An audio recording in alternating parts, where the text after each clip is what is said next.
Hello అండి. ఇందాక మనం పెసర్లు పిండి పడుతున్నాను కదా, మిక్సీలో జార్లో వేసాను కదా. చూడండి, మిక్సీ అయిపోయింది. మీకు కలర్ కొంచెం నాకైతే గ్రీన్ కనిపిస్తుంది, వీడియోలో వైట్గా కనిపిస్తుంది. సరే, ఇదిగోండి. అయితే పెసరట్టు మీకు గ్రీన్గా నచ్చకపోతే మనం కొంచెం దీంట్లో పసుపు వేసుకున్నాం. పసుపు వేసుకుంటే మీకు కలర్ చేంజ్ అయ్యిద్ది, కొంచెం డిఫరెంట్ లుక్ కూడా వచ్చింది, హోటల్ టైప్లో కనిపించిందండి. అయితే ఇందాక మీకు వీడియోలో నేను పిండి ఒక్కొక్కళ్ళు ఒక్కొక్కలాగా చేస్తారు కదా, అయితే నేను గ్రీన్ చిల్లీసు, అల్లం, జీలకర్ర వేసి మిక్సీ పట్టాం కదా పెసరపిండిలో. అయితే ఇప్పుడు దీంట్లో కొంచెం పసుపు, ఉప్పు తగినంత, అంటే మీకు టేస్ట్కి సరిపడా. ఇప్పుడు దీంట్లో కొంచెం బేకింగ్ సోడా, ఎక్కువ కాదు, కొంచెమే వేస్తున్నాను.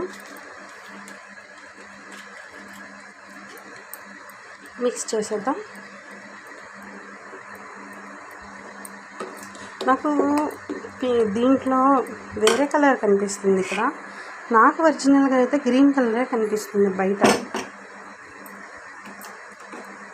వేసాం కదా, ఇప్పుడు కొంచెం కలర్ చేంజ్ అయింది.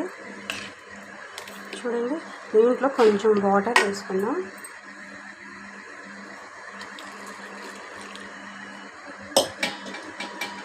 ఇప్పుడు ఎంతో టేస్టీగా ఉండే పెసరట్టు వేసుకోవడానికి పిండి రెడీ అయింది. ఓకేనా? ఇప్పుడు దీంట్లో చట్నీకి నేను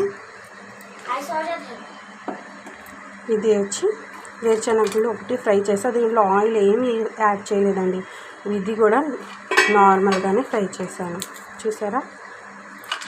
ఇది చట్నీ పప్పు, ఇది వచ్చి గ్రీన్ చిల్లీస్. ఇప్పుడు దీంట్లో కరివేపాకు వేద్దాం. నేను చట్నీ చేసేటప్పుడు కరివేపాకు తప్పనిసరిగా వేస్తానండి.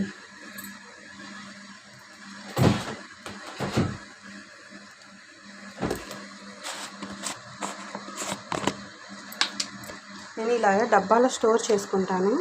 మార్కెట్కి వెళ్ళినప్పుడు ఒక 10 రూపీస్కి అలా తీసుకొచ్చి ఇలా తీసి పెట్టుకుంటానండి. అన్నిట్లో చట్నీస్లో ఎక్కువ నేను కరివేపాకు యూజ్ చేస్తాను. చాలా టేస్ట్గా కూడా ఉండేది, కలర్ కూడా చేంజ్గా ఉండేది. చూసారా? ఇంత కరివేపాకు వేసుకొని నేను ఇప్పుడు ఇది మిక్సీ పట్టేస్తానండి. సాల్ట్ వేసుకొని మిక్సీ పెట్టి తాలింపు వేసుకుంటే బాగుండిద్ది. చేసిన తర్వాత మీకు చూపిస్తాను. చట్నీ అయితే నాది మిక్సీ పట్టేశానండి. చూసారుగా ఎంత ఫాస్ట్గా అయిపోయిందో. ఇప్పుడు తాలింపు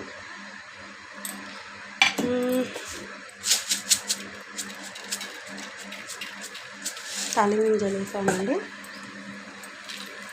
ఎండుమిర్చి,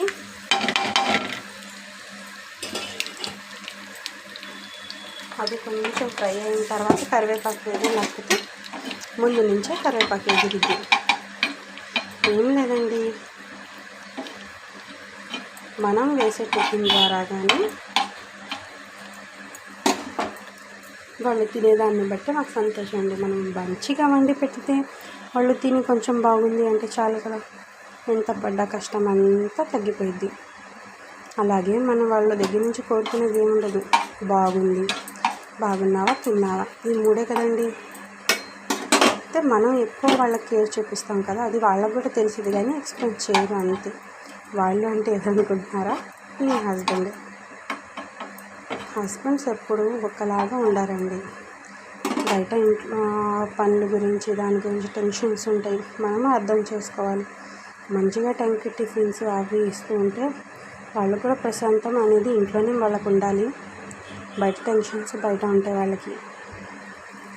ఓకే, ఇప్పుడు కరివేపాకు వేద్దాం.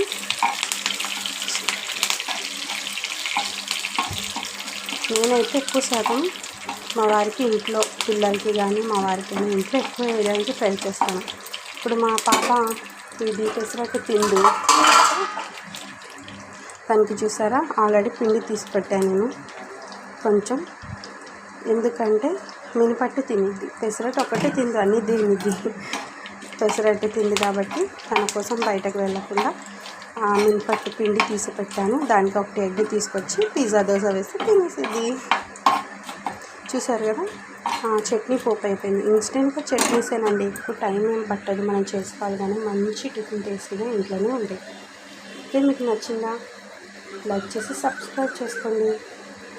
ఆగండి, పోపు చట్నీలో వేయడం మర్చిపోయాం కదా, ఇదిగోండి. చూసారా ఎంత చక్కగా ఉంది. అంతే, చట్నీ కూడా అయిపోయింది చూసారా. ఇప్పుడు వేడిగా టిఫిన్ ఒకేసారి 2-3 వేసి ఇచ్చేయండి. బ్రష్ చేసుకొని వాళ్ళు వచ్చిన తర్వాత ఒక్కొక్కటిగా వేడిగా దోశ వేసి ఇస్తుంటే టేస్టీగా వేడిగా తింటారు. బయట వాన పడుతుంది, చల్లగా ఉంది కదా.